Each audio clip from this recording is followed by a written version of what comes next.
Samantala, binara ng palasyo ang payo ni Vice President Sara Duterte sa pamahalaan na magpalipad ng eroplano para sunduin ang mga Pilipinong naipit sa bakbakan sa gitnang silangan.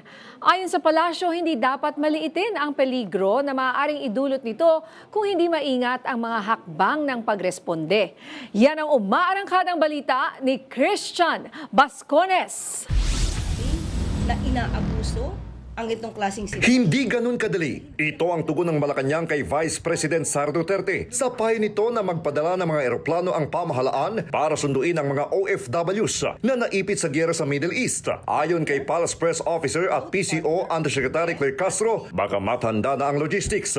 Hindi anya madali na magpadala ng air assets dahil sarado pa ang malaking bahagi ng airspace sa riyon matapos itong ideklarang combat zone.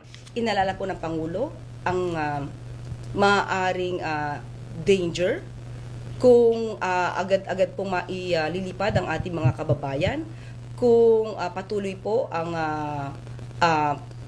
sa pagbobomba o yung mga attacks sa pagitan ng mga bansa na kinapalulooban po sa Middle East.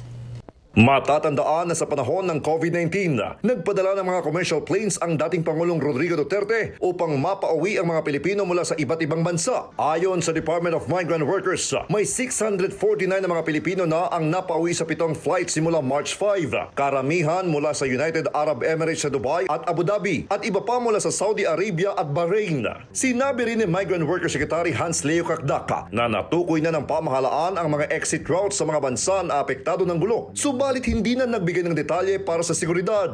Samantala, binalaan naman ng palasyo ang mga nagsasamantala sa krisis ng langis. So, kapag ka po kayo ay nahuli na lumalabag sa batas, nahuli na nag-hoard or umaksyon or gumawa ng isang profiteering, hindi po kayo tatantana ng ating pamahalaan dahil kayo po mismo ay madidimanda at kakasuhan.